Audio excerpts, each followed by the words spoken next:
Hello everyone, नमस्कार। स्वागत करता हूं तहे दिल से आप सभी का आपके अपने यूट्यूब चैनल अंबिकेश मिश्रा पर। साथियों, आज की इस वीडियो में हम स्टॉक मार्केट की न्यू अपडेट जानेंगे कि क्या मार्केट कैसे चल रहा है और क्या मोमेंटम है और क्या आगे होने वाला है।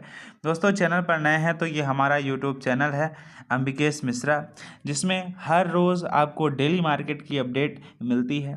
ठीक है। और ये वीडियो बेसिकली एजुकेशन पर्पस से है, तो वीडियो को देखकर आप एजुकेशनल ने समझे, मार्केट को समझे, देखें और उसके बाद अपनी राय बात और अपना एक्शन लें।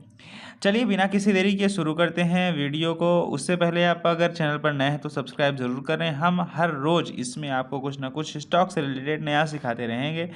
चलिए शुरू करते हैं। दोस्तों, टॉपिक है अमेरिका का बाजार डूबा और डाउन जोन 700 क्रैश हुआ। और 10 शेयर की जो ब्रेकिंग न्यूज़ होने वाली है वो भी हम इसमें देने वाले हैं। दोस्तों, सबसे पहले बात करते हैं रिलायंस इंडस्ट्री की और मेटा एआई पार्टनरशिप की। तो दोस्तों, तेजी से पीछे सबसे बड़ी खबर निकलकर इसमें सामने आ रही है कि मेटा और रिलायंस के बीच बनने वाली यह साझेदारी किसी सामान्य बिजनेस डील से जुड़ी नहीं है, बल्कि यह समय के सबसे बड़ी टेक्नोलॉजी यानी कि आर्टिफिशियल इंटेलिजेंस यानी कि एआई और डाटा सेंटर इंफ्रास्ट्रक्चर से बेसिकली जुड़ी हुई है।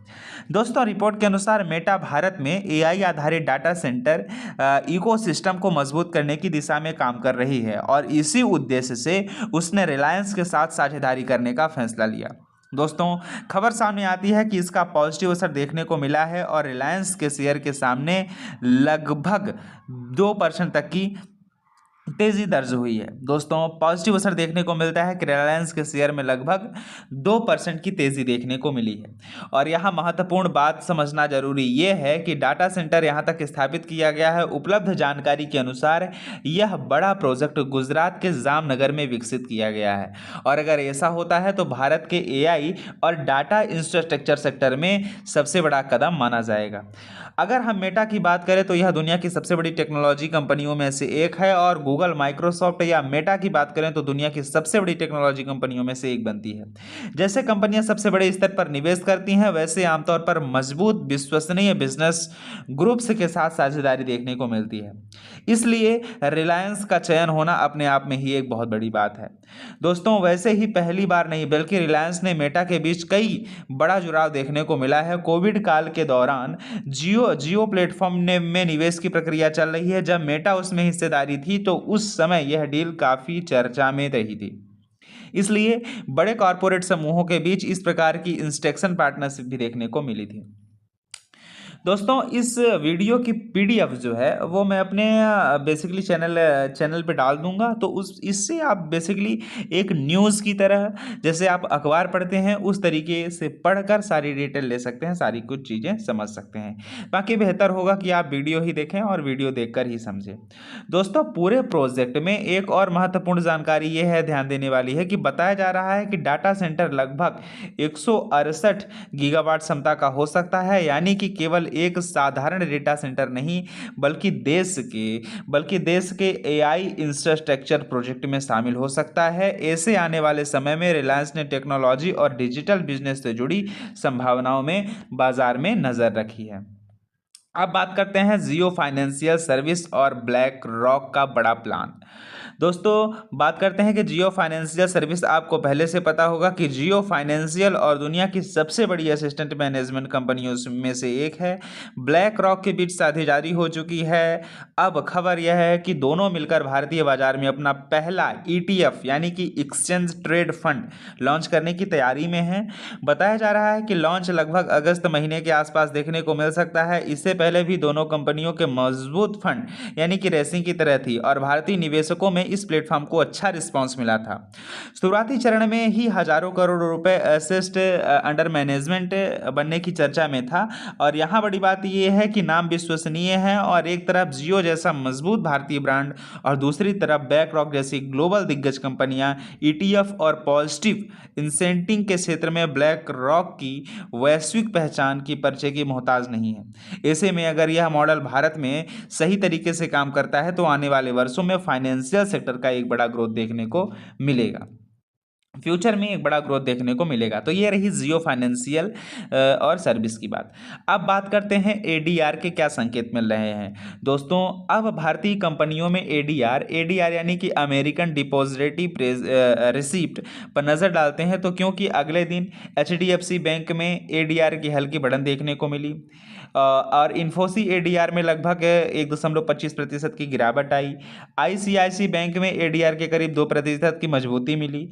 विप्रो एडीआर में लगभग 2.25% की कमजोरी देखने को मिली और डॉक्टर रेड्डी एडीआर में हल्की गिरावट देखने को मिली।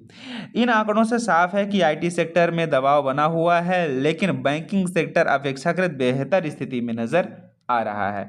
तो यहां से समझने वाली बात ये निकल कर आती है। अब चौथे टॉपिक की बात करते हैं, तो बाजार में सबसे बड़ी अनिश्चितता ट्रंप और मिडिल ईस्ट में तनाव देखने को मिलती है। बात करते हैं उस फैक्टर की जो उस समय पूरी दुनिया के वित्तीय बाजारों को प्रभावित कर रहा था। लगातार ऐसे बयान सामने आ रहे हैं जिससे अमेरिका की ओर ईरान को लेकर सख्त रुख अपनाने की बात कर रही है। इसी कारण मिडिल ईस्ट में तनाव बढ़ता दिखाई दे रहा है। बाजार को सबसे ज़्यादा नुकसान अनिश्चितता से होता है, जब निवेशकों को यह समझ में नहीं आता कि आगे होने वाला क्या है।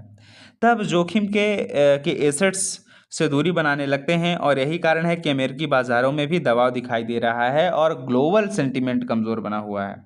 दोस्तों याद रखने वाली बात यह है कि इसमें आप बेसिकली क्या याद रख सकते हैं कि ट्रंप के बयान और ईरान से बढ़ता तनाव, जियोपॉलिटिकल रिस्क में बढ़ोतरी और वैश्विक बाजारों में अनिश्चितता का माहौल, तो ये चीज़ें आप बेसिकली देख सकते हैं।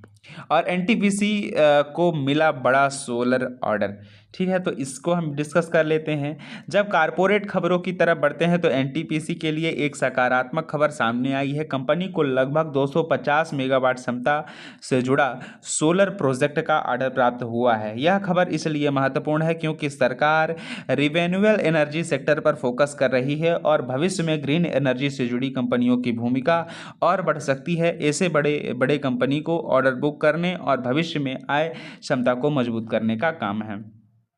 विलस्पन कॉरपोरेशन की बात करें तो विलस्पन कॉरपोरेशन अपने सऊदी पाइप बिजनेस में मौजूद हिस्सेदारी का एक भाग लक्ष्य 650 करोड़ रुपए में बेचने का निर्णय लिया है। बाकी कंपनी का यह कदम है कि कैपिटल मैनेजमेंट और बिजनेस की ट्री रेस्ट्रिक्टिंग के नज़रिए से देखा जा रहा है। बाजार इस बात पर नज़र रखेगा और यह रकम का उपयोग कंपनी भविष्य में किस प्रकार उपयोग करेगी। अब देखते हैं इंटरनल यानी कि जोमेटो को जीएसटी नोटिस दिया गया है। दोस्तों इंटरनल यानी कि जोमेटो को पेरेंट्स कंपनी को आंध्र प्रदेश में टैक्स अथॉरिटीज में लगभग 9 से 10 रुपए करोड़ का जीएसटी नोटिस दिया गया है। हालांकि कंपनी के बड़े मार्केट कैप और वित्तीय आकार को देखते हुए रकम बहुत बड़ी चुनौती नहीं मानी जा सकती।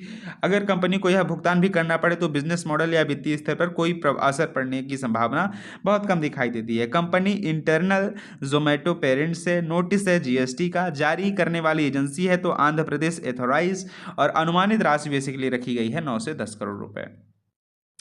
अब बात करते हैं रितेश एक्सपोर्ट और सेबी का बड़ा मामला।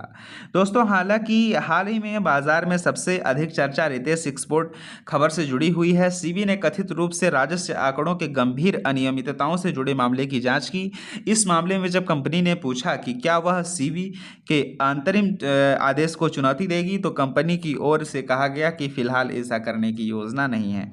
दोस्तों कंपनी का तर्क यह है कि आंतरिक आदेश में न तो कोई आर्थिक दंड लगाया गया और न ही तत्काल कोई जुर्माना लगाया गया, इसलिए कंपनी फिलहाल कानून चुनौती देने के बजाय आगे की प्रक्रिया का इंतजार कर रही है। अब बात करते हैं फील्ड डेल डेटा।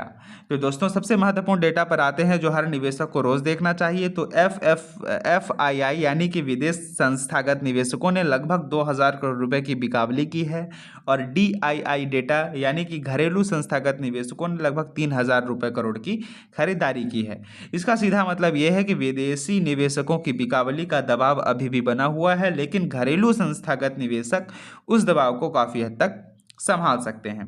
दोस्तों आज के निवेशकों को किन किन चीज़ों पर ध्यान और नज़र रखना चाहिए, तो सबसे पहले अमेरिकी बाजार की क्लोजिंग कैसी रहती है और NASDAQ और डाउ जोन्स के अंतिम घंटे की रिकवरी होती है या नहीं।